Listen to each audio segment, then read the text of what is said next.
Постојано во јавноста се слуша дека адвокатите, односно одбраната, сака да го одолговекува предметот. Ние постојано тврдиме, а денес тој се покажа дека тоа не е така, дека обвинителството прави грешки и ја одолговлекува постапката. Што се случи денеска? Прво, обвинението, големо прашање дали изменето или не е изменето, затоа судот ќе се изјасни, и јако временската рамка која првичното обвинение ја содржаше, сега е многу повеќе проширена. Но што е суштина? Нас ни беше доставено тоа интегрирано, така наречено обвинение, но ниту на еден од обвинетите. Ние во судница како бранители не сме обвинети. Ние сме во судница ради обвинетите кои го немаат обвинението, за да знаат зошто седат во судници, зошто се обвинети. Дел од нив се во притвор, дел се во куќни притвори.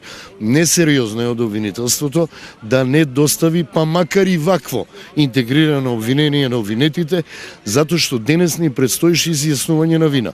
Како некој ќе се изјасни за вина ако го нема она да го прочита за што е обвинет? Имавте ли за забелешки таму, зошто е толку битно сега судот да донесе решение во однос на вашите барања? Затоа што станува збор за тоа дали ќе се случи грубо прекршување на кривичната постапка, што може да биде основа да овој предмет падне после во жалбена постапка. Прашањата се принципиелни и на тие укажувавме и минатиот пат. На минатото судење укажуваме и денеска да такви грешки не смеа да се направат. Однесувањето на обвинителството е несериозно. Несериозно е кон судот, несериозно е пред се кон семејствата на загинатите, несериозно е кон одбраната и несериозно е кон обвинетите лица.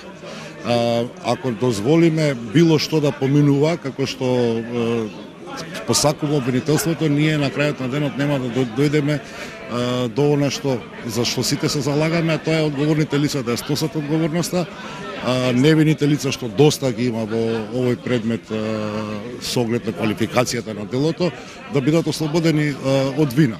Меѓутоа, со ваквото однесување на обвинителството едноставно не се дава шанса на самата постапка.